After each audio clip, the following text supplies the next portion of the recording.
Okay, the first technique that we're going to talk about in guard retention is the high leg. It's also known as the high pummel. It's made quite popular as a term from Lachlan Giles and Ari Beck from the guard retention anthology, which is an excellent instructional. Yeah. So the high leg is going to be your primary guard retention because we're able to use this at a good distance where we're able to use our feet as frames here. So right now I have Rob in my headlights. I have nice knee elbow connection. As Rob starts to redirect my legs across the center line, he's accessed my legs as levers. This is pretty crappy guard right now.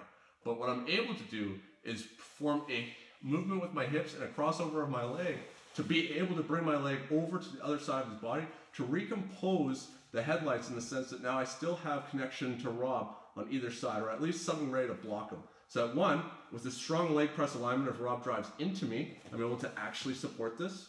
And then if he moves around to his left, I'm able to track him by having this leg engaged on this side of his body with like a sticky butterfly hook kind of here with the shoelaces on my foot, or a frame. It's going to be kind of dependent on the situation. And because I have this foot over to the other side of his body, Rob can move around to his right. I'm able to track him. My arms are always here, knee elbow connection, ready to block at the shins, ready to block at the biceps, depending on the situation. So now I'm able to bring my legs back over to get my guard back so I'm able to control the inside space. Really important that Rob, as the passer here, is actually trying to move in realistically how a guard passer would. If Rob just kind of like throws my legs off to the side from here, I don't really have to do anything. I can just bring my legs back in. This is something that's really difficult for people at the very beginning, is that you need a partner that actually moves in. So Rob's putting that pressure in, and as he's stepping in, he's actually starting to penetrate through with his knee here. While this is what he wants to do, this is also what gives me the proper position to be able to work this more realistically, because I'm able to now curl my leg into his quad here to start lifting my hip. So I'm generating base off of Rob here, not the floor necessarily. Here, I'm able to lift my hip, so now I can start kicking my knee up towards my chest to create an arcing direction with my leg to swing myself around and block here. Notice how my hip lifts. Notice how my hips turn to face Rob here. This is what's going to make all the difference. If my hip stays flat, I'm probably not going to be able to circle past. You can see how this frame is just going to track me here. By lifting, I can go outside the range of his arm and how it can follow me. And it also allows me to recompose that angle, because something that people will do a lot, and we do it to an extent, is we'll use flexibility and external rotation of the hip. So if Rob drops down a lot here and I don't move my hips very much, I might be inclined to try and do something like this. And now if I'm not warmed up and if I don't have other supplementary frames here, one, it might not be successful, but if Rob dropped a lot of weight on me right now, oh, Jesus.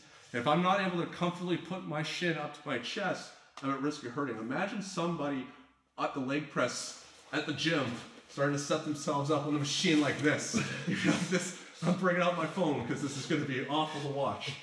By composing that angle, I want to make sure that my ankle is in good positioning with my knee, good positioning with my hip, so that as I've lifted myself up here, if Rob drove into me, I have strong posture, strong base into the ground, and strong structure, so that I'm strong and I'm not at risk of hurting myself.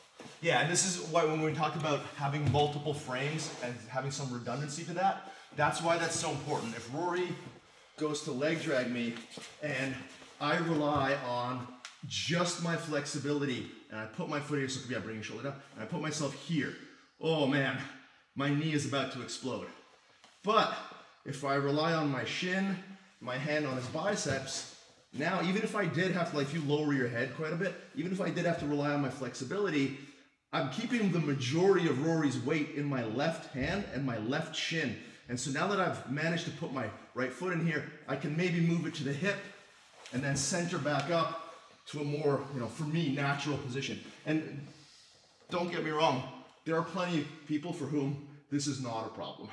There are plenty of people for, myself included, when I high leg, even though I'm not super flexible this way, I'm very flexible with my hamstring. So I've got my hip on the ground right now, and I can fairly easily bring my foot over top. Even if Rory brings his head down quite a bit, I can still get this leg in front of him by virtue of my hamstring flexibility.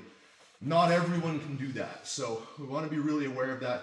As a beginner, depending on your level of fitness, depending on your level of flexibility, this movement where we externally rotate our hip and put our foot in may not be available to you. And this movement where you stick your shin to your temple and bring your foot in may not be available to you. That's why we're emphasizing so much this, I mean, for one, it's just mechanically more sound to have more frames in the way, but it's also allowing us to mobilize our hips using our partner for base so that we can have that leg press alignment that Rory talked about. But it's important that we note, if you stand back up for a second, while I do want my hip to come off the mat, I don't want my hip to come way off the mat, because now I can be flipped over. We want to raise our hip only to the extent that it allows us to put our high leg, high pommel crossover leg in place. So like in this specific scenario where Rory is, if I try to do this, I can't quite make it. So I go over and I lifted my hips just a little bit so that I could create this extension, and I put my foot on him. And then one other thing that's important to note here is when somebody's holding your shin and you go to raise your leg and you feel like, oh man, that is just a really solid frame, when we're trying to high leg, we will then low leg. So as far as like expedience, oftentimes rather than trying to lift my hip, trying to throw this leg over, just pummeling my foot to the inside and stepping on his chest here will be the easier thing to do and the better thing to do. Yep. And so there's two kind of crossovers that are happening here. There's the initial high leg in which Rob has crossed his top leg over top, and then there's going to be the switch back where Rob's going to have to bring the legs like this.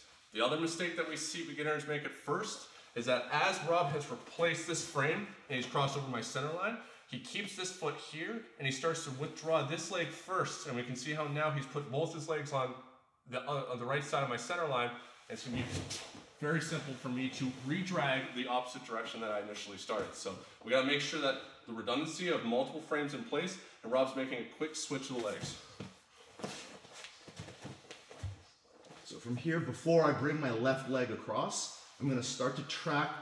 I can bring my biceps back in. I can start to track to this side, get my foot on him, and then I can bring my other foot into place on the other side. And whether he's bringing like just the knee up to his chest, or he's bringing his leg in there kind of to hook to control the inside space of the legs, sometimes bringing the foot to the hip, bringing the foot right to the biceps, or keeping them on the chest. And then also when we start looking at transitioning right into like the maintenance phase of setting up actual guards at that point, I mean, if you just do a high leg and you just kind of go back to like the open space of retention and not being super connected to your opponent with strong grips, you're probably just going to have to perform another high leg again. Yeah, and this is not just a reactive tool, as we mentioned with the guard retention overview. We want to keep somebody here, in front of us so that we can start to become offensive. So if, for instance, I start with like a bit of an open guard here, and I've got my hands on Rory's biceps, and even if he hasn't laid, let's say, to stand up a second.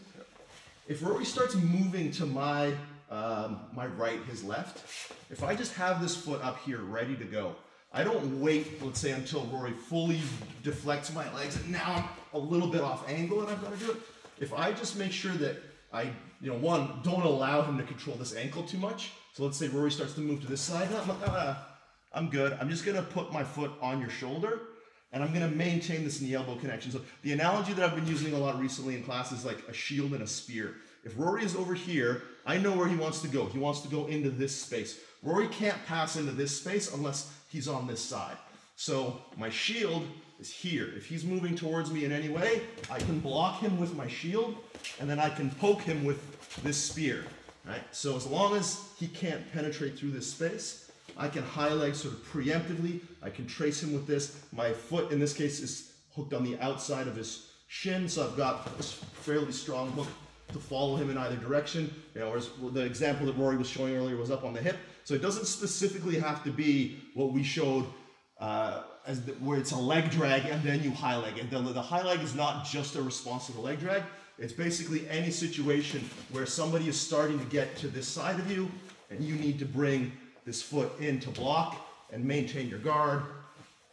You can use it. So it can be preemptive, it can be reactive. As long as you maintain your knee-elbow connection while you do it, it's going to be effective.